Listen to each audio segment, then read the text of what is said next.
Voilà, tout d'abord, un grand merci de votre présence ce soir.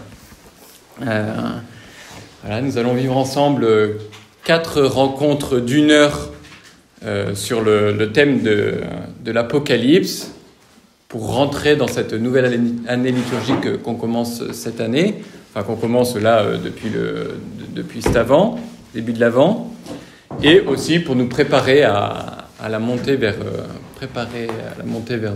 Noël.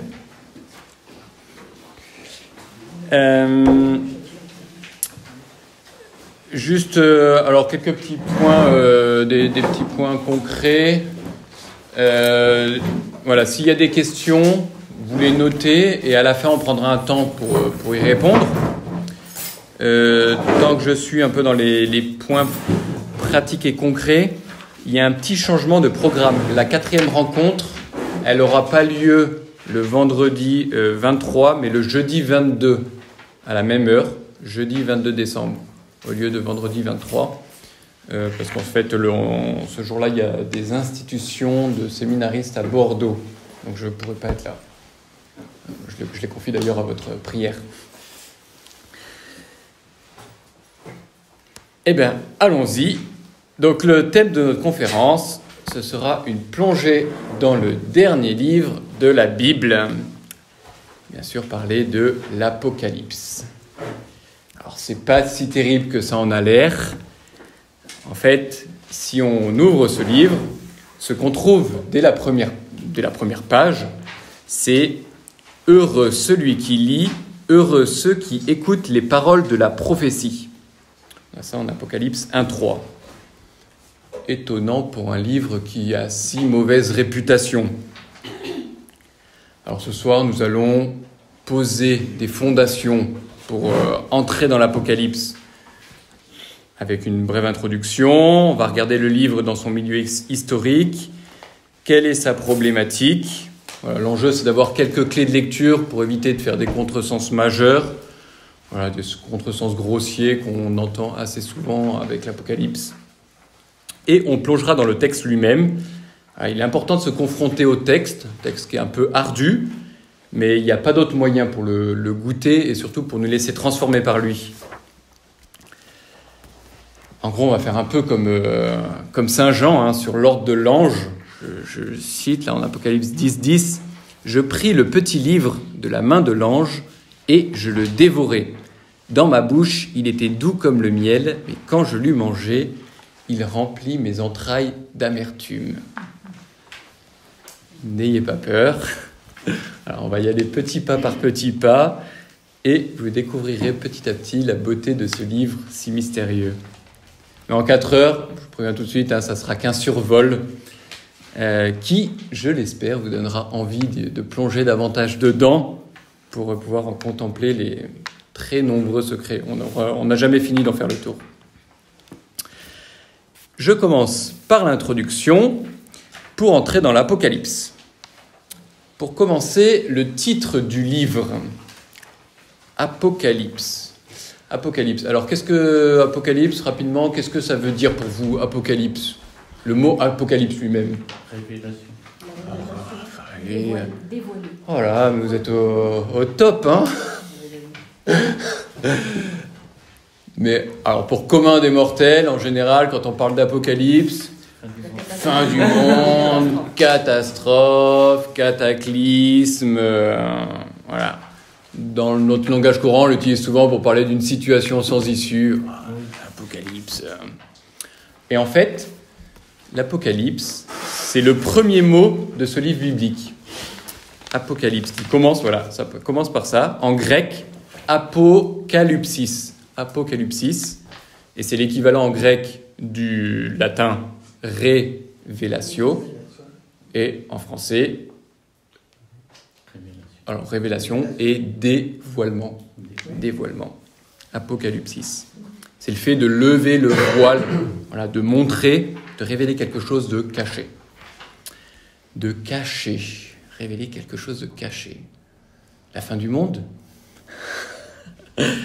Alors, je vous le dis clairement, c'est pas le but de ce livre-là, c'est pas l'objectif de ce livre, de nous montrer de la fin du monde. D'ailleurs, une petite mise au clair, hein, si on a décidé d'avance que l'Apocalypse parle de la fin du monde, eh ben on trouvera en effet tout ce qu'il y a comme cataclysme, malheur, monstres et compagnie. Voilà, tout ce genre d'idées, tout ce qui pour nous conforter dans cette idée. Mais on passera à côté de ce que l'Apocalypse veut vraiment nous révéler. D'ailleurs, pour qui veut le lire sérieusement, les 5 premiers chapitres de ce livre suffisent à rectifier cette image qu'on a souvent de premier abord de l'Apocalypse. Et d'ailleurs, c'est pour ça qu'on passera la majeure partie de notre parcours sur les 5 premiers chapitres. Ce que l'Apocalypse nous dévoile, c'est qu'elle nous donne à voir Jésus comme principe agissant qui est aujourd'hui à l'œuvre dans notre histoire. Et elle nous montre comment la victoire de Jésus, elle est activement à l'œuvre dans la fin des temps. C'est une histoire dans laquelle, en fait, nous sommes vraiment dedans. Nous sommes aujourd'hui embarqués. Alors, je passe au petit B, la symphonie finale de la Bible. Ce livre de l'Apocalypse, il est placé à la fin de la Bible. Or, la Bible, c'est vraiment, il faut la prendre comme un tout cohérent. Il y a une vraie unité interne. C'est un ensemble organique dans lequel chaque élément a un rôle à jouer. Un peu à l'instar des organes dans le corps humain. Voilà. Chaque membre a sa place. Et on ne lit pas une conclusion de la même manière que d'autres parties dans un livre. Et c'est souvent dans la conclusion que tout s'éclaire. Mais on a aussi besoin du corps du texte pour comprendre la conclusion. Et c'est le cas de l'Apocalypse.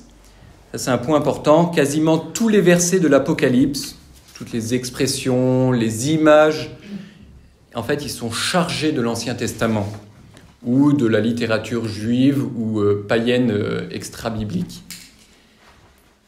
Et c'est notre connaissance de l'Apocalypse, elle sera vraiment en fonction de notre connaissance de l'Ancien Testament.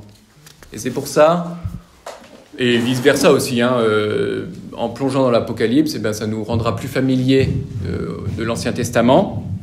Ça éclairera notre compréhension de l'Ancien Testament. Et donc, on fera pas mal d'allers-retours entre l'Apocalypse et l'Ancien Testament parce qu'ils s'éclairent l'un l'autre. Ils s'éclairent l'un l'autre. Et ça nous permettra de goûter la richesse qu'il y a à lire aussi la Bible dans son ensemble, ce qu'on appelle la lecture canonique de la Bible. On n'isole pas des versets pour leur faire dire tout et n'importe quoi. Oui ?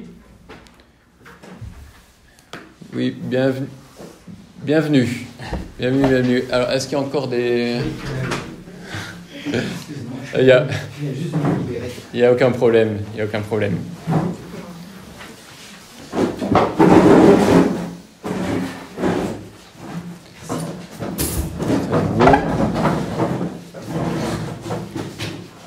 Donc l'Apocalypse est vraiment, pour notre lecture sera vraiment éclairée par les références qu'on fera à l'Ancien Testament. Et du coup, l'Apocalypse, c'est un peu cette grande symphonie finale de la Bible. Et on goûtera quelques instants ensemble à cette joie de goûter à ce si beau morceau et si riche morceau. Alors, j'arrive au petit C, un petit livre à la fois difficile et accessible. L'auteur, Jean, il a la conscience de la difficulté de ce livre. Et du coup, il nous livre une béatitude dès l'ouverture du livre. Et en fait, il y a 7 béatitudes qui rythment le texte de l'Apocalypse.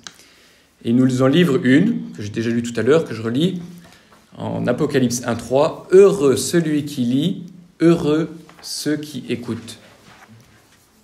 Et en fait, c'est un livre qui est destiné à la lecture publique et à la lecture liturgique. On le voit, il y a pas mal d'indices dans le texte qui nous montrent que c'est vraiment un texte qui a une tonalité liturgique. Vous verrez, on en découvrira dans ce premier passage qu'on lira tout à l'heure ensemble. D'ailleurs, l'interprétation, le cadre de l'interprétation de ce livre, dès le premier chapitre, on verra, c'est le jour du Seigneur, le dimanche. Voilà, c'est un livre qui est fait pour être lu dans l'assemblée liturgique. C'est pour ça qu'on le lit pendant une période de l'année liturgique, à la fin de l'année liturgique. Et Jean, il lance aussi un appel à une participation active du lecteur, c'est-à-dire à chacun d'entre vous, à moi, à vous. Cette participation, elle passe par une interprétation. Voilà, il faut interpréter le texte. Alors, interpréter, c'est prendre un risque. C'est le risque de faire dire n'importe quoi au livre. Ça, on en est bien conscient. Mais dans le genre littéraire apocalyptique, quand on nous présente une image, on est obligé de faire le travail d'interprétation. Et puis, comme c'est un texte qui exige pas mal de nous, forcément, on est un peu perdu. Mais il faut qu'on se lance, qu'on prenne le risque de faire une interprétation pour que le texte il s'éclaire et qu'il donne sa richesse. Il faut prendre des risques, mais on ne le fait pas seul. On le fait en s'appuyant sur la tradition de l'Église, cette tradition qui nous est transmise, qui lit ce texte depuis 2000 ans. Voilà, c'est un texte qu'on lit et qu'on interprète en Église, en assemblée, aussi en se corrigeant les uns les autres. Alors moi, pour construire ces petites conférences, je me suis appuyé sur différents ouvrages, mais je serais aussi heureux d'avoir vos retours à la fin, parce que on lit ce texte ensemble, en église, en assemblée, et chacun peut apporter aussi un élément à la compréhension du texte. Et voilà, vous n'hésiterez pas à me dire si vous pensez qu'il y a des trucs où je tape à côté, quoi. Et donc j'en profite là pour donner une petite bibliographie, celle que j'ai notée à la fin de la feuille de route. Donc moi, les livres sur lesquels je me suis appuyé, c'est ce livre-là, Lire l'Apocalypse de Saint Jean, du père Henri de Villefranche, qui est un exégète des Bernardins, qui est vraiment un livre de référence pour le commentaire de l'Apocalypse, un commentaire continu de tout l'Apocalypse. Je me suis appuyé sur deux séries, une petite série vraiment que je vous conseille. J'ai mis là celle de Pierre de Marolles. Sur le site, ils ont un site Théodome, Apocalypse, donc Théodome, et il y a une série qui s'appelle Apocalypse. Et il y a 10 petites vidéos qui sont très simples d'accès et qui permettent de plonger dans... Lui, c'est un grand spécialiste, c'est un dominicain. Il explique très très bien, c'est très clair. J'avoue que je reprends certains éléments qu'il donne. Si jamais vous pourrez voir, j'ai mis l'adresse du site, le lien. Il y a une autre série qui est beaucoup plus conséquente, que j'utiliserai notamment pour la prochaine... où je prendrai des éléments pour la prochaine conférence, d'Étienne Magnien, qui a fait une série de 9 épisodes sur les 7 églises de l'Apocalypse, mais plus en mode documentaire et un peu pour voir la réalité des lieux, comment est-ce que il y a une cohérence historique, géographique, et c'est assez intéressant, mais c'est beaucoup plus poussé. Cette église d'Asie mineure. Ouais. Après, je me suis appuyé aussi sur un petit essai qui est sorti là il n'y a pas très longtemps, très agréable à lire, d'Adrien Candiard, quelques mots avant l'Apocalypse, qui est sorti à l'automne, là, lire l'Apocalypse l'Évangile en tant que Christ. Voilà, il nous donne un petit regard critique sur notre rapport, nous chrétiens catholiques, avec l'Apocalypse. C'est un peu décapant, mais ça fait du bien. Voilà. Et puis sinon, en fait, je me suis principalement aussi appuyé sur des cours que moi j'ai reçus au séminaire. Un très très bon cours que j'ai eu du père Philippe Chlorec.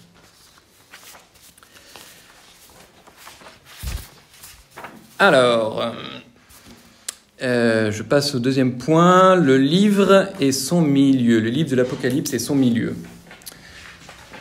Alors, on va commencer par la situation des chrétiens à la fin du 1er siècle. On ne peut pas comprendre l'Apocalypse sans remettre dans le contexte de ce livre, le contexte qui fut celui de son écriture. Bonsoir. Est-ce qu'on a encore des... chercher peut-être une petite chaise. Ouais. Je vais ramener Jacques. Oui. Là, je suis en train de donner des petites clés de lecture pour l'instant. Des petites clés de lecture. Et voilà, donc on arrive au point avec la situation des chrétiens au 1er siècle. Donc le contexte de rédaction de l'Apocalypse, c'est on est à la fin du 1er siècle, 2e ou 3e génération de chrétiens qui font la dure expérience qu'en fait, c'est pas facile d'être chrétien et qu'en fait, il faut durer dans sa foi au Christ. Et d'ailleurs, cette foi, c'est une foi qui donne bien des difficultés. À ce moment-là, dans l'histoire de l'Église, elle est très jeune, elle se cherche encore, elle se met en place. Voilà, elle n'a même pas un siècle. Et il y a les conditions de vie des chrétiens qui se durcissent petit à petit. Ils ont tendance, les chrétiens de fin de 1er siècle, à expérimenter plutôt une certaine détresse spirituelle à cause des persécutions. Ce sont aussi des ecclésiones. Des petites églises, c'est des petits groupes. Faut pas imaginer. Françoise, le livre de Françoise l'explique bien.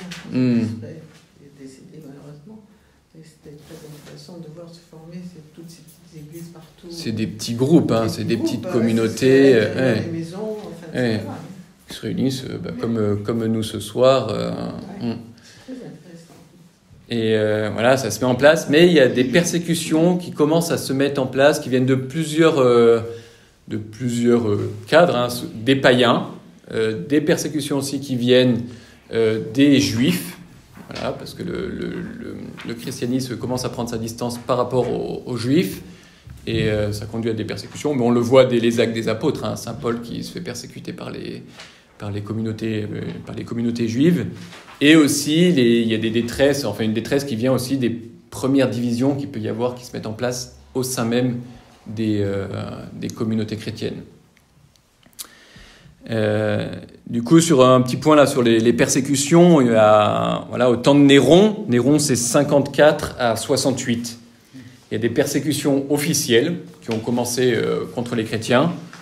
Voilà, cet empereur romain qui a probablement inspiré la figure de l'antéchrist. Lui, il a désigné, ce qui a été le début de la persécution, c'est qu'il a désigné les chrétiens comme responsables de l'incendie de Rome, un incendie très meurtrier, que probablement, c'est lui qui a lancé pour faire un peu de nettoyage, pour pouvoir construire son immense palais. Et ça a lancé une première vague de persécution assez dramatique. Néron crucifiait les chrétiens le long de la voie romaine, il les enduisait de poix et il les enflammait comme des torches vivantes. Bonsoir. Faut attraper des chaises. Et donc il était vraiment terrible. Et c'est au cours de cette première vague de persécution que Saint Paul et Saint Pierre ont perdu la vie. Donc Néron, première vague, donc ça c'est dans les années 60. Et deuxième vague de persécution, plus meurtrière encore, et du coup beaucoup plus large dans tout l'Empire romain. C'est sous le règne de Domitien de 80 à 96. Et lui, les raisons, c'est à cette époque, il faut savoir que la politique romaine, leur façon de voir le rapport à la religion, ils étaient plutôt assez relativistes. Eux, ils disaient, nous, on accepte que vous, peuple vaincu, vous continuez d'adorer vos dieux, mais la seule condition, c'est que vous rajoutez à votre panthéon l'empereur, que vous adoriez l'empereur aussi romain comme un de vos dieux, et la déesse Roma. Et du coup, c'était dans les conditions. Alors bon, pour les polythéistes, ça pose pas de problème, parce qu'un dieu de plus, un dieu de moins, il y a de la place dans le panthéon. Mais pour les monothéistes, comme l'étaient les juifs, ça posait plus de problèmes. Alors les juifs, je sais pas comment ils avaient négocié leur truc, mais eux, de la part de Rome, ils avaient le droit de ne pas offrir un sacrifice à l'empereur, mais d'offrir des sacrifices pour l'empereur. Donc plus en mode de prier pour l'empereur. Ce qui est quand même assez différent. C'est-à-dire, on ne leur demandait pas de reconnaître la divinité de l'empereur, mais de prier quand même pour lui.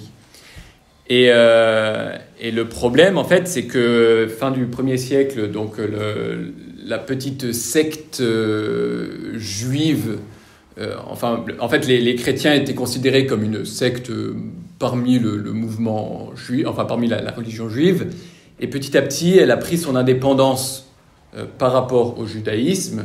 Voilà, il y a eu des séparations quand même assez dures, assez violentes. Vis-à-vis de la société, le christianisme a commencé à être considéré comme une religion à part entière. Ce qui a fait que les Romains, en fait, ils se sont dit, bon, très bien, si c'est une religion à part entière et que ça ne dépend plus du judaïsme, ils perdent leurs privilèges qu'avaient les Juifs. Et donc, les chrétiens, comme tous les autres, ils doivent adorer aussi l'empereur. Et concrètement, ça passait, il devait faire des sacrifices, brûler un grain d'encens devant la statue de l'empereur. Mais ça, c'est inacceptable pour un chrétien, parce que c'est de l'idolâtrie. Enfin, on ne peut pas reconnaître la divinité d'un empereur. Et ça, ce qui a permis, au cours des différents empereurs successifs, ceux qui en voulaient contre les chrétiens, ils profitaient de cette occasion-là pour en faire des vagues de persécution, contre les chrétiens. Et notamment, fin du 1er siècle, au moment de l'écriture de l'Apocalypse, là, il y a eu un Domitien qui était vraiment hostile au christianisme et qui a profité de cette règle-là pour persécuter, mettre à mort des chrétiens. Donc voilà, on imagine la détresse des communautés chrétiennes, le drame spirituel dans lequel elles sont confrontées en cette fin 1er siècle. Voilà, ils découvrent avec souffrance et douleur que le retour glorieux du Christ, c'est pas pour tout de suite. Et du coup se pose la question, mais qu'en est-il de la seigneurie de Jésus ? Est-ce que sa puissance de résurrection, elle est encore à l'œuvre ? Et en fait, et comment Dieu est-il toujours présent à son peuple persécuté qui crie vers lui ? Donc il y a des vraies questions qui remuent et qui vont jusqu'à la racine de la foi des communautés chrétiennes. Alors à ces questions, les textes évangéliques avaient entrepris d'y répondre par des passages de style apocalyptique. On en trouve, on les a entendus dans la liturgie à la fin de l'année liturgique. Par exemple, il y a Matthieu 24, Marc 13, Luc 21. Et à travers ces passages, le but des auteurs du Nouveau Testament, c'est de donner accès à la connaissance de la réalité au-delà des apparences.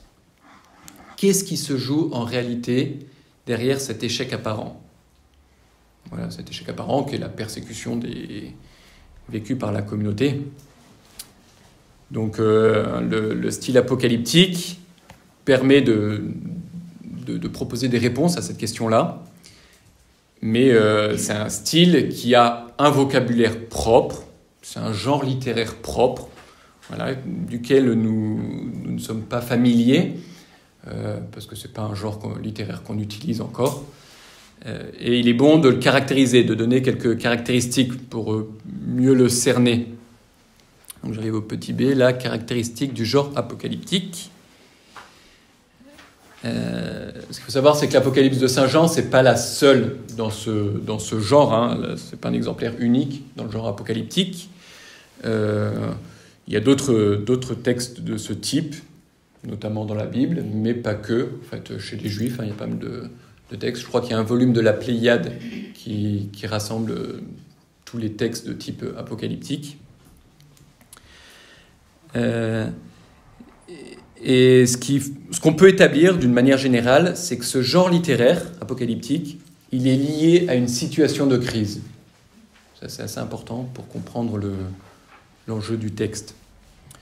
Et sa manière de fonctionner, c'est qu'il unit à la fois la description symbolique du visionnaire avec la parole plutôt acérée du prophète.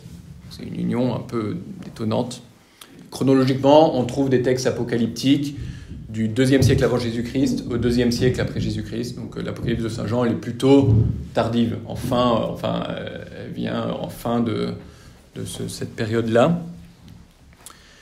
Il faut voir aussi dans l'Apocalyptique, son essence même, c'est une tension qui est montrée entre un salut qui est promis par Dieu et une situation désespérée dans laquelle se trouvent les croyants.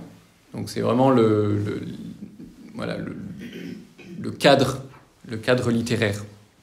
Pardon, tu peux répéter Ouais, une tension entre le salut promis par Dieu, d'un côté, voilà, duquel c'est l'objet de la foi, hein, et concrètement la situation désespérée dans laquelle les croyants y se trouvent. Donc dans toutes les apocalypses, on trouve des caractéristiques littéraires communes. Je vais juste en pointer quelques-unes qui peuvent nous éclairer. Je vais en pointer 4. Tout d'abord, la thématique centrale, c'est toujours la révélation de ce qui était gardé dans le secret. C'est le dévoilement des choses cachées. Un côté un peu ésotérique, hein, les apocalypses. Voilà, ce dévoilement que Dieu révèle soit par lui-même, soit par ses anges, ou par des visions qui transportent le personnage dans des réalités célestes, dans des sphères célestes. C'est des textes qui dévoilent les choses du passé, du présent et de l'avenir. Et en fait, ce qu'il faut voir, c'est les textes apocalyptiques, c'est un peu comme si l'auteur, il prenait un point de vue du ciel, un peu comme le point de vue de Dieu ou des anges, qui englobe toute la totalité de l'histoire dans un seul regard. Et ça, c'est assez important pour comprendre une espèce de vision globale, surplombante. Une autre caractéristique, c'est qu'il y a un aspect livresque et compilatoire. C'est ce que je disais tout à l'heure, chaque mot est repris de l'Ancien Testament. Voilà, en un sens, hein, dans l'Apocalypse, il n'y a rien de nouveau, rien n'est inventé, tout est repris de l'Ancien Testament, les images, les expressions. Mais il y a un aspect aussi compilatoire, c'est ce qui est nouveau, c'est que l'auteur, il assemble tous ces éléments-là dans des nouvelles fresques et en donnant un nouveau sens. Un autre aspect des apocalypses qui est assez déroutant, c'est la forme de déterminisme qu'on peut voir dedans. Voilà. On a l'impression que l'allure du monde, l'histoire, prend une allure très mécanique. Ça se déroule comme ça, et tout semble prédéterminé. Mais en fait, ça permet de montrer plusieurs éléments. C'est d'abord qu'en fait, Dieu est vraiment tout-puissant, que c'est lui qui est à l'œuvre, et il est toujours à l'œuvre. Et surtout que la victoire de Dieu, voilà, la victoire du dessein de Dieu qui a scellé l'alliance, cette victoire, elle est certaine. Elle est certaine et elle s'accomplit, coûte que coûte. Et dans l'Apocalypse de Saint Jean, ce qu'on voit aussi, la petite particularité, c'est que c'est un déterminisme qui est au service de notre liberté. Le but, c'est de pousser le lecteur à faire le bien. Il y a des grands tableaux dans l'Apocalypse, qui sont assez déterministes, qui peuvent faire peur. Voilà, on voit des batailles, des machins, ça va se passer comme ça. Mais le but, c'est un peu une manière littéraire de faire pour nous mettre en marche, pour nous faire bouger, pour nous pousser à la conversion. Voilà, c'est vraiment une stratégie littéraire pour provoquer un impact sur le lecteur. Et un quatrième aspect, une caractéristique littéraire commune à toutes les apocalypses, c'est le symbolisme. Le symbolisme, voilà, Jean, comme tous les sémites, c'est un inductif. C'est pas un cartésien, c'est pas un déductif. Pour lui, une bonne image parle mieux que des concepts, comme pour les sémites. Et ce symbolisme, on voit, il est quand même très présent dans la Bible, notamment dans toute la littérature prophétique. Les prophètes utilisent beaucoup. Mais dans l'apocalyptique, ça devient vraiment une nécessité. Parce que un des aspects de l'Apocalypse, c'est de dévoiler un mystère, quelque chose de caché, et ça, seuls les symboles et les images permettent de vraiment pouvoir s'approcher au plus près de ce mystère. Voilà, juste aussi une petite parenthèse, hein, on le voit, c'est typiquement dans notre liturgie chrétienne. Alors, on était, pour la majorité d'entre nous, à la messe avant. On voit à quel point la symbolique a une place très importante. Si on regarde bien, hein, juste la manière dont le prêtre est habillé, il porte une aube, une étole, une chasuble. Chacun de ces éléments, en fait, a une symbolique très très forte. Et si on ne le comprend pas, ben, en fait, on voit, oui, bah, c'est beau, ouais, très bien, oui, c'est un peu aussi, oui, il se met un peu en avant, il se la pète un peu, avec ses super beaux habits. Mais en fait, chaque habit a vraiment un sens. Voilà, l'aube, c'est le baptême, c'est blanc, la pureté, le laver de ses péchés, donc c'est l'habit de tout baptisé, on pourrait dire. L'étole, c'est l'autorité. La chasuble, c'est la dimension pastorale, c'est ce que portait le pasteur, la cape du pasteur, donc sa dimension pastorale. Donc on voit que ces symboles, ils ont besoin d'être expliqués. Si on ne les explique pas, ben en fait, on ne les comprend pas. Et du coup, le symbolisme conduit à une nécessité, c'est l'interprétation. J'ai déjà parlé un petit peu tout à l'heure, mais je reviens dessus. Cette interprétation, bah, du coup, vu que l'Apocalypse est rempli de symboles, cette interprétation est nécessaire. Et il faut trouver des clés d'interprétation. Comment interpréter ? Donc ça, on a plusieurs éléments, hein. Soit le texte lui-même donne des clés, donc il faut essayer de les repérer, ou alors, comme je le disais tout à l'heure, c'est l'Ancien Testament. Vraiment, ça renvoie à des éléments de l'Ancien Testament, on regarde à quoi ça renvoie dans l'Ancien Testament, et ça éclaire le symbole. Voilà, interprétation, hein, elle est hasardeuse, pas toujours heureuse, mais nécessaire, sinon on ne comprend rien, et on fait dire n'importe quoi au texte, jusqu'au contraire de ce qu'il veut dire dans son intention. C'est assez marrant, en préparant, là, je suis allé voir sur Internet un peu Apocalypse, fin du monde et tout. Il y a une page Wikipédia qui est la liste des prédictions de la fin du monde. Donc, depuis, je sais pas quand, 2000 ans, on a toutes les personnes qui ont prédit la fin du monde avec la date et tout, et sur quoi ils s'appuyaient. Et très souvent, c'est des interprétations de l'Apocalypse. Donc, d'où l'importance de bien interpréter, parce que sinon on peut faire dire n'importe quoi au texte, et surtout le contraire en fait de ce qu'il veut dire ou ce qu'il veut pas dire. Un petit point sur lequel il faut être vigilant, c'est de ne pas prendre un symbole qui conduit à une hyperbole. Il ne faut pas la prendre au pied de la lettre. Les symboles qui sont pareil, il ne faut pas les prendre juste un symbole ou une image pour en faire une généralité. Il faut regarder aussi l'ensemble de l'articulation des images, des symboles entre eux, pour essayer de comprendre ce que ça veut dire. Après ces petits éléments-là, je propose qu'on regarde quelques caractéristiques de l'Apocalypse de Saint Jean, des caractéristiques un petit peu plus propres dans tout cet univers d'écrits apocalyptiques. Il y a des particularités de l'Apocalypse de Saint Jean. Tout d'abord, c'est que Jean, il se centre sur le personnage de Jésus, sur le mystère pascal, sur la mort et la résurrection de Jésus. Vraiment, Jean, il ne cherche pas du tout à nous faire fantasmer sur le film de la fin des temps. Et ça, en fait, c'est une vraie spécificité de l'Apocalypse de Saint Jean. Jean, il a aussi un plan qui est bien construit, qui évite tout débordement et qui évite aussi toute curiosité malsaine sur les choses célestes. En fait, il est très sobre en ce qui se passe dans le ciel. Voilà. Il y a des apocalypses, d'autres apocalypses, quand on les lit, en fait, on visite le ciel avec plein de détails très croustillants et tout. Saint Jean est très sobre.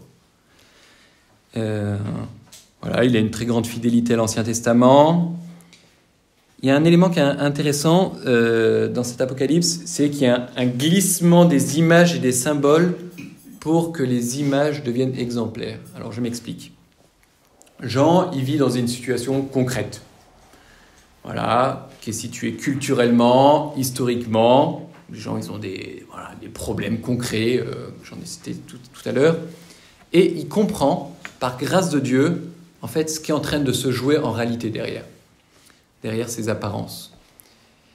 Et la manière dont il va y rendre compte, c'est qu'il va l'exprimer avec des symboles universels. Parce qu'il perçoit dedans quelque chose d'intemporel, quelque chose qui en fait concerne tous les temps. D'où le côté un peu déstabilisant, de quoi il parle. Il parle de ce qui a eu lieu à sa période. Est-ce qu'il parle d'un événement qui aura lieu à un moment dans l'histoire bien précis? Est-ce qu'il parle à nous aujourd'hui? En fait, un peu tout. Un peu tout. Et c'est pour ça qu'il y a plusieurs couches de lecture. Il y a vraiment plusieurs couches de lecture, et à bien tenir un peu ces différentes couches de lecture. Et le symbolisme permet ce glissement. Voilà, et du coup, l'art de l'interprète de l'Apocalypse, c'est de décrypter tout ça, d'essayer de voir à quoi le symbole renvoie aujourd'hui, comment ça nous parle, comment ça nous aide à discerner ce qu'on vit aujourd'hui, le temps de crise qu'on vit aujourd'hui, comme Adrien Candiard se propose dans différentes... il s'avance, il ose interpréter. C'est intéressant. Un point aussi que l'Apocalypse de Saint Jean qui est important, c'est qu'il nous interdit vraiment de mettre la main sur le temps. Ça, il faut absolument tenir. C'est Jésus qui nous le dit dans les évangiles, qui nous le demande, le fait qu'on ne connaît ni le jour ni l'heure de la fin. Okay, donc ça, c'est quand même important à tenir. Qu'on n'aille pas se dire ah oui, donc il y a ça qui est passé, donc on doit être à ce moment-là dans le livre de l'Apocalypse, qui fait que très probablement, s'il reste encore 7 événements à arriver, c'est sûr, là, ça y est, le Christ revient en gloire. Le Christ nous interdit fermement de le faire. Voilà. Ce temps ne nous appartient pas. Et c'est vrai que l'espérance qui est mise en avant par cet Apocalypse, en fait, elle vient plus du fait de la victoire qui a été remportée par le Christ que de la fin des temps où on sera libéré de tout le mal et tout. C'est un peu comme si Jean, il disait à ses contemporains et à nous aujourd'hui, je suis un peu reformulé, mais il dit « La victoire, elle est là, Dieu, il est venu, vous êtes déjà des sauvés, et vous avez toutes les ressources spirituelles pour vous permettre de tenir face aux persécutions, face aux difficultés. » Voilà, et ça, c'est là-dessus que se fonde l'espérance. Le Christ a déjà tout donné. Dieu a tout donné. Et la toute-puissance de Dieu, qui se manifeste peut-être pas dans le fait de brûler les ennemis sur place, mais elle se manifeste dans le fait de rendre les fidèles capables de tenir. Voilà. Il rend capable d'être fidèle, comme lui, il est fidèle. Et ce qui en découle, c'est une radicalité absolue dans la foi. Alors, mais pour l'Apocalypse, il n'y a pas de moindre mal acceptable lorsqu'on est disciple du Christ. C'est assez tranché, l'Apocalypse, c'est plutôt assez binaire là-dessus. C'est à la fois très consolant et très exigeant à tenir. Auteur et date de composition. Alors, on ne va pas rentrer dans le détail des controverses. Il y a pas mal de... Si ça vous intéresse, je peux donner des éléments, mais... on peut juste dire, penser, on va partir sur cette hypothèse-là, qui est plutôt assez fondée, c'est que l'auteur, c'est l'apôtre Saint Jean, celui qui a aussi écrit le 4e évangile, et que le texte, il a été finalisé vers l'an 95. Vers l'an 95. Si on regarde maintenant la problématique de l'Apocalypse, ça va être assez rapide, et après on va plonger dans le texte. Donc juste, je reprends rapidement les grands points de ce qu'on a vu. L'Apocalypse de Saint Jean, elle ne nous parle pas d'abord de la fin du monde, mais c'est la révélation du salut que Jésus-Christ a définitivement apporté à ceux qui tiennent dans la foi.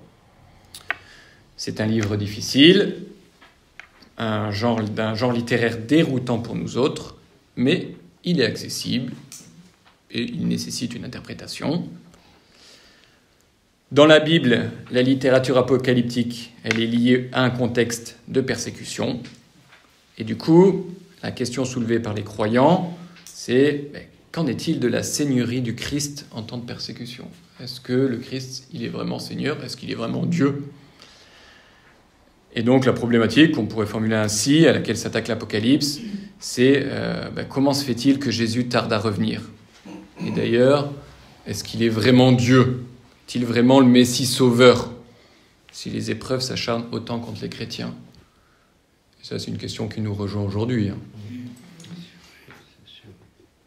Est-ce qu'il est vraiment le Dieu sauveur ? Alors, on va plonger dans le texte lui-même. Et avant, pour introduire, commencer par un petit intermède musical. C'est du Gouz, de la cantate de l'Apocalypse. L'Apocalypse, c'est très symbolique, très mystérieux, et c'est pour ça qu'aussi la musique est un beau moyen la musique et le chant est un beau moyen aussi de rentrer dans ce mystère-là. Et c'est pour ça, on pose 2-3 minutes juste pour plonger dedans. Ouais.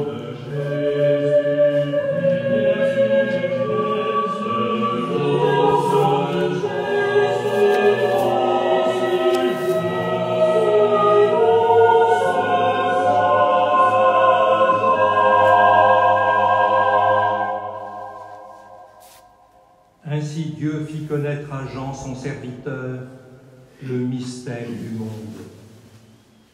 Et Jean rendit ce témoignage, telle est bien la parole de Dieu, c'est là tout l'évangile du Seigneur Jésus-Christ.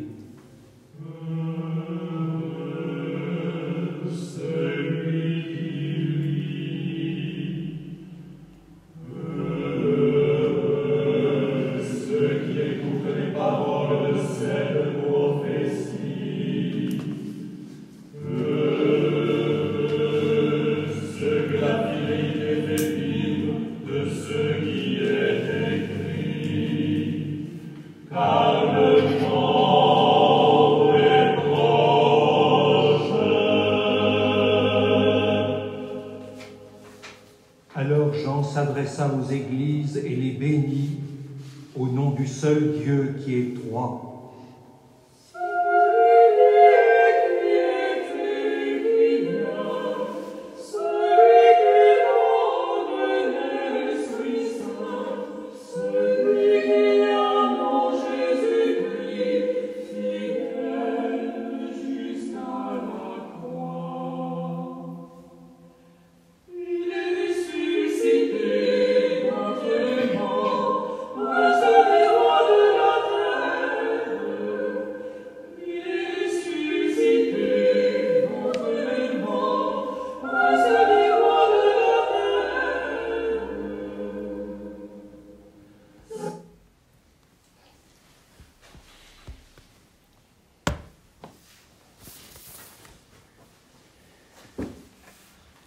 Eh bien, passons ensemble la porte de l'Apocalypse en plongeant dans le texte du premier chapitre, sur lequel je propose qu'on s'arrête ensemble aujourd'hui. Tout se déroule sur l'île de Patmos, au large de l'actuelle Turquie, un dimanche. L'auteur Jean nous décrit ce qui lui est arrivé et comment il en est venu à écrire le livre de l'Apocalypse. Et ce premier chapitre, il est entièrement consacré à la figure de Jésus-Christ. Il se présente en 3 parties qui sont un peu comme 3 vagues qui s'avancent chaque fois davantage sur le terrain de la connaissance et de la reconnaissance de Jésus. Et par elle, le lecteur, il fait d'abord rapidement la reconnaissance sommaire d'un immense paysage, avant petit à petit de le visiter plus en détail, en 3 vagues successives. Donc je commence qu'on plonge dans la première vague, celle du prologue, qui sont les versets 1 à 3. En fait, c'est le prologue du livre en son entier. Révélation de Jésus-Christ, que Dieu lui a confié pour montrer à ses serviteurs ce qui doit bientôt advenir. Cette révélation, il l'a fait connaître à son serviteur Jean par l'envoi de son ange. Jean atteste comme parole de Dieu et témoignage de Jésus-Christ tout ce qu'il a vu. Révélation, voilà, révélation, dévoilement, apocalypse, voilà comment commence le texte. Dévoilement de quoi? Plutôt de qui? De Jésus-Christ. Alors comment comprendre ce de Jésus-Christ? Est-ce que c'est la révélation de qui est Jésus-Christ? Ou alors est-ce que c'est la révélation donnée par Jésus-Christ, qui vient de Jésus-Christ? Il y a 2 moyens de voir le génitif en grec, là. Que dit le texte grec? C'est un génitif, donc les 2 interprétations sont possibles. Et en fait, ce qu'il faut tenir, c'est que c'est les 2. C'est que c'est les 2. C'est ce livre d'Apocalypse, c'est Jésus-Christ lui-même qui révèle son identité véritable. Il révèle qui il est. Et il révèle son action dans le monde. On trouve un peu le même mécanisme, je crois que c'est les débuts de l'évangile de saint Marc, évangile de Jésus-Christ, tout début de l'évangile de saint Marc, pareil, c'est l'évangile qui parle de Jésus-Christ, mais l'évangile en fait qui vient de Jésus-Christ, et même plus, on peut même mettre un génitif d'identification, c'est l'évangile qui est Jésus-Christ. Là pareil, la révélation, cette révélation, elle est Jésus-Christ. Jésus-Christ est la révélation. Voilà, donc on a dès le début l'intention christologique du livre. Ça parle du Christ, l'Apocalypse parle du Christ. Et ça se développera tout le long du texte de l'Apocalypse, du début jusqu'à la fin, dans une ambiance liturgique. Je continue la lecture du texte. « Heureux celui qui lit, heureux ceux qui écoutent les paroles de la prophétie et gardent ce qui est écrit en elle, car le temps est proche. » On pointait déjà, voilà l'attitude à laquelle nous appelle Jean, une écoute dans une assemblée liturgique. C'est quasiment ce qu'on vit ce soir. Pas liturgique à fond, mais presque. Et c'est une béatitude qui nous est offerte, heureux. Mais si on fait l'effort, si on fait cet effort. C'est une béatitude qui nous est donnée parce que c'est un livre difficile d'accès, mais qui est très enrichissant, si on fait cet effort. Alors, du coup, on ouvre ses 2 oreilles et surtout, on ouvre son cœur pour recevoir tout ce que le Seigneur il veut y mettre. On est aussi mis là, car le temps est proche, là, dans la perspective d'une attente dès le début. Alors, pour nous, ça nous rejoint dans ce temps de l'Avent, ce temps du désir, ce temps de l'attente de la venue de Jésus. Alors, on est tourné dès le début du livre vers un avenir imminent. Mais aussi, quand on entend le temps est proche, on sent aussi une forme un peu d'urgence, quasiment de déterminisme. Attention, le temps est là, enfin, faites gaffe, c'est imminent. Et ça montre vraiment, comme je le disais tout à l'heure, l'accomplissement du dessein de Dieu est en marche. Et rien ne pourra l'arrêter. La phase ultime de l'histoire du salut, elle est enclenchée depuis la mort et la résurrection du Christ. Et il est urgent de ne pas laisser passer le train. Oui ?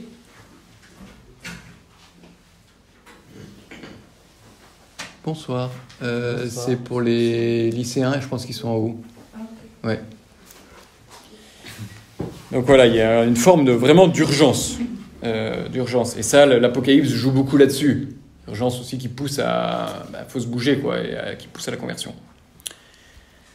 Ensuite, on arrive à la deuxième vague qui va des versets 4 à 8. Cette deuxième vague, présente vraiment une introduction en actes. Jean, aux 7 églises qui sont en Asie mineure. À vous la grâce et la paix de la part de celui qui était et qui vient, de la part des 7 esprits qui sont devant son trône, de la part de Jésus-Christ, le témoin fidèle, le premier-né des morts, le prince des rois de la terre. Donc on a là l'adresse de la lettre. C'est Jean qui écrit aux 7 églises d'Asie mineure. Et Jean, il se présente là comme le porte-parole de la Trinité. Dieu le Père, celui qui est. Ça fait une référence à Exode 3,14. On a l'Esprit Saint, les fameux 7 esprits. Ça renvoie à Isaïe 11, les 7 dons, où l'Esprit est décliné sous ces 7 dons. Et on a Jésus-Christ, voilà, lui qui est mort, ressuscité, qui est maintenant élevé dans la gloire. Je continue la lecture. À lui qui nous aime, qui nous a délivrés de nos péchés par son sang, qui a fait de nous un royaume et des prêtres pour Dieu, pour son Dieu et Père. À lui la gloire et la souveraineté pour les siècles des siècles. Amen. Voilà, on sent la mise en scène liturgique. On a envie de répondre Amen. Ça commence avec à vous la grâce et la paix. Voilà, vraiment, ce texte est vraiment construit comme une liturgie. Il y a un point aussi là, dans ce qu'on a lu, si le salut apporté par le Christ, c'est au centre de la composition, on a une conséquence pour nous qui est précisée là. Le fait de reconnaître Jésus, ça a une fécondité certaine. Parce qu'il dit qu'il a fait de nous un royaume et des prêtres pour Dieu. Alors là, pour celui qui est familier avec l'Ancien Testament, tout de suite, ça le renvoie à l'Exode. Exode, au moment où Dieu a fait alliance avec son peuple au Sinaï, juste après la libération d'Égypte, à Moïse, Dieu parle à Moïse et il lui dit, là je cite, Dieu annonce son projet pour son peuple. Je cite Exode 19, 5, 6. « Si vous écoutez ma voix et gardez mon alliance, vous serez pour moi un royaume de prêtres, une nation sainte. » Donc ça, c'est le projet de Dieu depuis le début. Le problème, c'est que ça a été compliqué. Les Juifs n'ont pas été fidèles. Tout l'Ancien Testament parle de cette question d'infidélité, retour à Dieu. Mais ça a été compliqué, le fait que tout le peuple soit un peuple de prêtres, c'est-à-dire le prêtre, c'est celui qui a accès à la divinité. Et en fait, le projet de Dieu, c'est que chacun ait accès à Dieu. Mais ça a eu du mal. Et en fait, il a fallu que Jésus y vienne. Et lui, il est le médiateur efficace, parce qu'il est à la fois Dieu et à la fois homme. Il appartient aux 2 sphères. Donc, il permet de faire cette médiation, ce lien. Et il nous partage, par le baptême, il nous partage cette possibilité de faire ce lien. Et aujourd'hui, avec le Christ, on est constitué en peuple de prêtres où chacun a la possibilité d'être en communion personnelle avec Dieu. Donc vraiment, cette conséquence de reconnaître le Christ, ça nous donne cette possibilité de la communion personnelle avec Dieu. Je continue la lecture. « Voici qu'il vient avec les nuées, tout œil le verra, et ils le verront ceux qui l'ont transpercé, et sur lui se lamenteront toutes les tribus de la terre. Oui, Amen. » Dans ce passage-là, ce Jésus-Christ, il accomplit 2 figures de l'Ancien Testament. 2 figures, il y a le Fils d'homme qui vient sur les nuées. Ça, c'est tiré du livre de Daniel. Bon, si à l'occasion, vous pourrez regarder en Daniel 7. Mais à ce moment-là, on voit à quel point le Fils d'homme, c'est celui qui a la royauté. Il a la royauté divine sur l'histoire.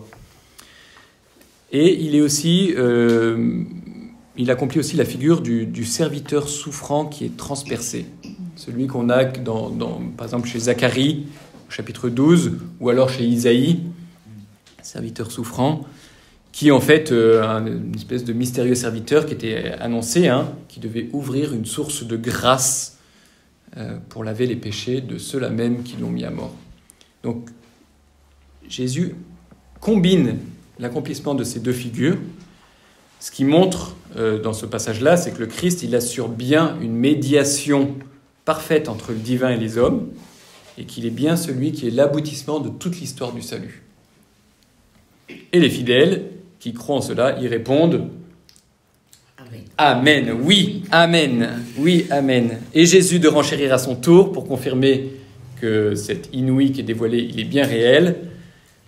Qui dit « Moi, je suis l'alpha et l'oméga, dit le Seigneur Dieu, celui qui est, qui était et qui vient, le souverain de l'univers. » Souverain de l'univers, c'est le Pantocrator. Pantocrator en grec. Ces fameuses icônes, c'est une des icônes orthodoxes. Voilà, donc cette affirmation de la bouche du Christ, en fait, c'est l'affirmation centrale du livre de l'Apocalypse. Jésus-Christ est bien Dieu. Il est bien Dieu. Lui, le crucifié, c'est lui qui se présente comme le commencement et la fin de tout. Alors voilà de quoi rassurer nos frères chrétiens de la fin du 1er siècle qui essuyaient la persécution. C'est Jésus qui est mort sur une croix. C'est bien lui qui est le Dieu, le seul maître de toute l'histoire. Et c'est vrai que c'est une affirmation qu'il est bon pour nous aussi de goûter. Des fois, c'est pas facile de croire en la divinité de Jésus. On peut voir en lui le grand homme qui a donné un bon exemple, qui a montré jusqu'où pouvait aller l'amour, mais la divinité, c'est quand même de se dire il est vraiment Dieu. Des fois, c'est pas si simple. C'est pas si simple de le croire. Mais là, ce que nous dit le texte, c'est vraiment cette révélation, là, c'est que c'est Jésus de Nazareth, il est véritablement Dieu. Chez les musulmans, il n'est que prophète. Chez les musulmans, il n'est que prophète, en effet. Ouais. Ah ouais. Et ensuite, on arrive à la 3e vague, avec cette vision inaugurale, donc là, des versets 9 à 20, 3e vague de reconnaissance de la divinité de la seigneurie du Christ. Et 3e vague qui va développer aussi les circonstances de la révélation faite à Jean. Alors Jean, il va commencer en invitant à vivre l'épreuve dans une attitude combattante et victorieuse, comme il l'a vu lui-même. Je lis, verset 9. « Moi, Jean, votre frère, partageant avec vous la détresse, la royauté et la persévérance en Jésus, je me trouvais dans l'île de Patmos à cause de la parole de Dieu et du témoignage de Jésus. » Vous pouvez prendre du côté de l'image. Donc là, c'est la fresque de l'Apocalypse à Saint-Émilion. C'est le tout début. Et on peut repérer... Est-ce que vous avez repéré Jean et l'île de Patmos ? Donc là, c'est le panneau de la fresque qui parle de cette vision inaugurale, là, des versets 9 à 20. En bas à gauche, on a Jean. Ouais, et en bas à droite, on a l'île de Patmos. Donc Patmos, c'est une île qui est au large de l'ouest de l'actuelle Turquie. Ouais, entre la Turquie et la Grèce. Là. Ouais, donc là, il y a toute une série d'îles. Et en fait, c'était une frontière, une forteresse aux frontières du territoire. Elle dépendait de la ville de Milet, qui est sur la côte de l'Asie mineure. Et Patmos servait de lieu d'exil pour isoler des individus qui posaient des troubles. Donc si Jean se voit déporté sur cette île vers la fin du 1er siècle, c'est qu'il y est envoyé comme en résidence surveillée, et ce par les autorités de Milet. En toute hypothèse, Jean devait être responsable d'une église locale, voilà, on dirait évêque aujourd'hui, soit de Milet, soit d'Éphèse. Sa déportation, elle a dû être provoquée sûrement à cause de l'agitation provoquée en milieu juif par sa prédication de l'évangile. Et ça l'a rendu indésirable vis-à-vis des responsables de leur public, et hop, au goulag. Verset 10. C'est beau, hein ? C'est beau, mais bon, ça reste ça reste quand même un lieu un lieu d'isolement, quoi. Verset 10. Je fus saisi en esprit le jour du Seigneur, et j'entendis derrière moi une voix forte, pareille au son d'une trompette. Juste, je regarde l'heure là. En théorie, il reste 3 minutes. Est-ce qu'il y en a qui sont hyper coincés avec le moins le quart Tu nous prends pour des gens coincés. Non, mais il y en a qui ont peut-être des... Où est-ce qu'on peut aller jusqu'à 20h ? Vraiment, ça va pour tout le monde ? Oui. Non, il faut que vous partiez. 5 minutes avant. D'accord. Très bien. J'enchaîne avec une autre. Très bien. Bon, dès que vous devez partir, vous partez. Vraiment, n'hésitez pas. Je suis désolé, j'ai pas bien... j'ai pas bien géré le temps. Bon, je ferai mieux la prochaine fois. Donc, il est saisi en esprit. Saisi en esprit. Voilà, Jean, il est assez discret sur les phénomènes, les phénomènes mystiques qu'il vit. Mais en fait, sa formule, elle peut faire penser aussi que c'est typiquement juste la vie dans l'Esprit Saint. Et en fait, ça peut rejoindre une expérience qu'en fait, chacun d'entre nous, chrétiens, qui vivons de l'Esprit Saint, on peut vivre. Okay, c'est peut-être pas forcément une extase. Ça se passe le jour du Seigneur. Dans l'Ancien Testament, hein, le jour du Seigneur, notamment dans le livre d'Isaïe, c'est le jour de l'intervention décisive de Dieu dans l'histoire du salut. Okay, c'est pour ça que les chrétiens, nous, on a repris le jour du Seigneur pour le dimanche. Voilà, le jour de la mort et de la résurrection, où on fête la mort et la résurrection du Christ. La trompette, il entend une trompette. Trompette, pareil, dans l'Ancien Testament. Trompette, théophanie. Révélation de Dieu. Hein. Le mont Sinaï, au moment du don de la loi, des 10 commandements et tout, ça sonne des trompettes dans tous les sens. Il y a de la nuée dessus, des tremblements de terre. Donc tout ça, c'est les signes repris en apocalyptique pour dire Dieu est là, il se manifeste. La nuée, pareil, la nuée, on la voit, la transfiguration. Là, on a un passage aussi apocalyptique. Et elle disait, cette voix forte, et elle disait, ce que tu vois, écris-le dans un livre et envoie-le aux 7 églises. Il n'y a pas de S à la fin de 7. 7 églises. À Éphèse, Smyrne, Pergame, Thyatire, Sardes, Philadelphie et Laodicée.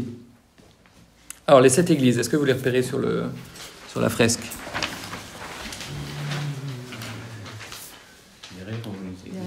On les a derrière en haut. En haut, là. 7. On a les 7 églises là, qui sont représentées en haut, en arrière-plan. C'est des communautés qui sont bien réelles. Hein. Voilà, des communautés chrétiennes qui sont attestées. Des villes de l'ouest de l'actuelle Turquie. On peut penser que Jean en était un peu comme le métropolitain, ou il avait peut-être une certaine forme de responsabilité sur ces villes-là. Mais au-delà de ça, le chiffre 7, il est lui-même symbolique. Comme les 7 jours de la création, 7 représente la totalité. Donc si Jésus demande d'écrire aux 7 églises, c'est qu'il s'adresse de fait à toutes les églises du monde entier et de tous les temps. Il s'adresse à l'Église universelle et donc encore à nous aujourd'hui. On pourrait rajouter à la fin l'Église de Saint-André de Cubzac et de Cavignac. La fin de la liste. 7 pour la totalité, et pourquoi il y avait 12 tribus? 12, c'était quoi? 12, c'est aussi un signe d'un chiffre de totalité, mais en tout cas 7, vraiment le 7 représente la plénitude, l'achèvement, et vraiment la totalité. Donc, bon, jusqu'à là, on sait qui parle, c'est Jésus. À qui? À toute l'Église, donc à nous. Et comment? Par une lettre qui décrit une vision qui doit être interprétée. Jean, il continue en pointant l'effort que le lecteur, c'est-à-dire nous-mêmes, on doit fournir.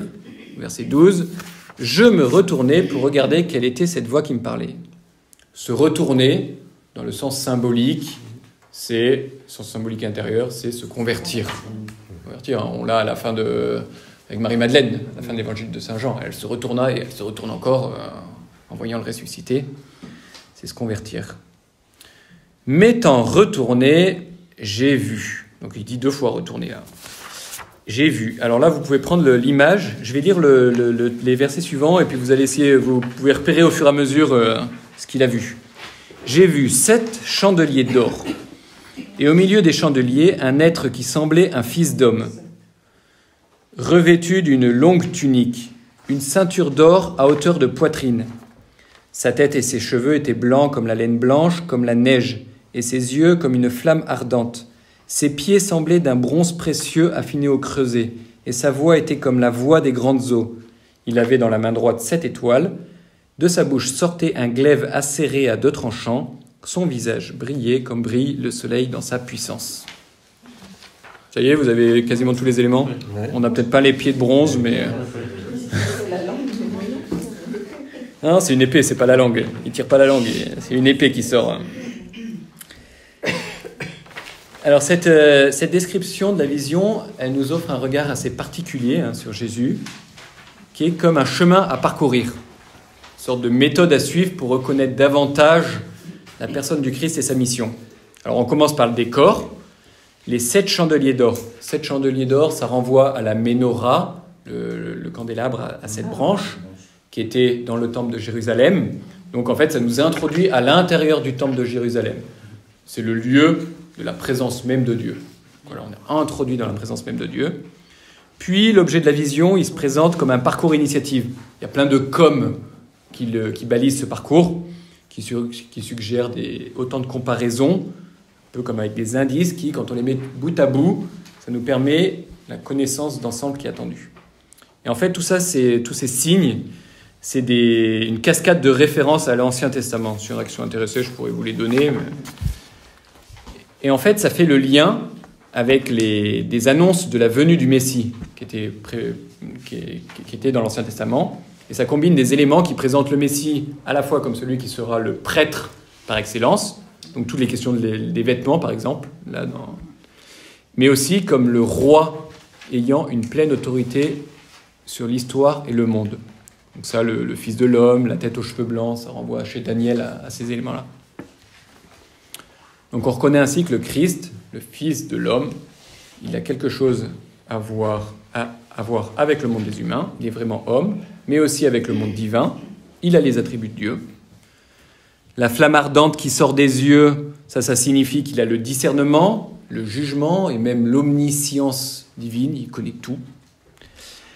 Le glaive acéré qui sort de la bouche, c'est la parole de Dieu. Là, je ne peux pas m'empêcher de citer l'Épître aux Hébreux qui, je trouve, éclaire tellement cette vision-là. Je cite Hébreux 4, versets 12 et 13. Elle est vivante, la parole de Dieu, énergique et plus coupante qu'une épée à deux tranchants. Elle va jusqu'au point de partage de l'âme et de l'esprit, des jointures et des moelles.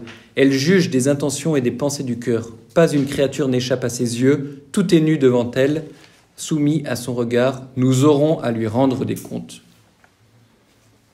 Jésus, il est le Verbe de Dieu, il est la parole de Dieu qui opère un discernement, qui dévoile ce qui est caché jusqu'au fond des cœurs. Alors, qu'est-ce qui se passe dans la suite ? Verset 17. « Quand je le vis, je tombais à ses pieds comme mort, mais il posa sur moi sa main droite en disant « Ne crains pas, moi je suis le premier et le dernier, le vivant. J'étais mort et me voilà vivant pour les siècles des siècles. Je détiens les clés de la mort et du séjour des morts. » Alors on repère le premier et le dernier, l'alpha et l'oméga, là. Vous voyez les deux lettres grecques de chaque côté de l'épée. Sous la main et au-dessus de la ceinture en or, on a les deux lettres grecques, alpha et oméga. Je suis le premier et le dernier. Voilà, donc Jésus, lui qui est mort et ressuscité, il se présente ici clairement comme celui qui a accompli pleinement la figure du Messie. Dieu est reconnaissable en Jésus ressuscité.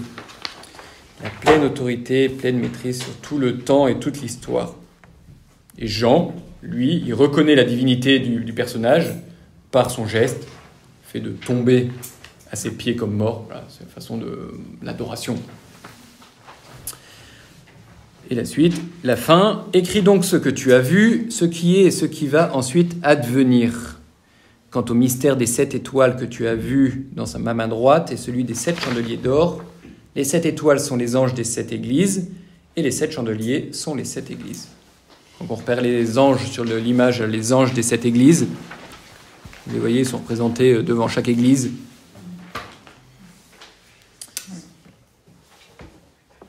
Voilà, donc tout est dit dans ce premier chapitre de l'Apocalypse. Jésus, il est reconnu comme étant véritablement Dieu. Il n'y a pas d'autre Messie, pas d'autre sauveur attendu. Et la question qui se pose maintenant, c'est comment le croyant peut-il avoir accès à cette connaissance révélée et surtout, quelle est l'utilité de ce dévoilement ? La voix est dit de ne pas craindre alors que la situation est catastrophique. Jésus, il tient les clés de la mort, mais les disciples sont mis à mort dans l'Empire. Si tout est achevé dans le Christ, qu'advient-il de l'histoire des hommes ? Ainsi, le décor, il change substantiellement. 7 chandeliers se mettent en place. Ce sont les églises. Et des étoiles en sont les messagers. Ce qui signifie que le contact établi définitivement entre Dieu et Jésus, il continue d'être efficace dans la communauté réunie en son nom. Voilà ce qu'il va falloir éclairer dans les prochaines conférences. Et avant de vous quitter, je voudrais que vous repartiez avec une image. Une image qui vous imprègne toute cette semaine à venir, voilà, que vous marchiez avec elle tout au long de vos journées. Ce sont les 7 étoiles que Jésus tient dans sa main. Cela signifie qu'il tient toute l'Église dans sa main droite. Voilà. L'Église de tous les temps, de tous les lieux, il la tient dans sa main. Voilà. Et il tient dans sa main droite l'Église de France, l'Église de Bordeaux, l'Église de Saint-André de Cubzac, chacun d'entre nous, ici. Et même lorsque tout semble s'écrouler, lorsqu'on a l'impression que l'Église elle se délite, qu'elle part en vrille, eh ben, elle est dans la main droite du Seigneur Dieu. Jésus la garde et la tient. Voilà, mes amis, je vous invite à repartir avec cette attitude de confiance, et de foi dans la divinité de Jésus. Il est véritablement Dieu, il nous tient dans sa main. Nous sommes dans sa main. Et du coup, chaque jour de cette semaine, chaque instant, surtout les moments un peu peut-être de difficulté que vous vivrez, vous rappelez que vous êtes une de ces étoiles dans la main du Christ.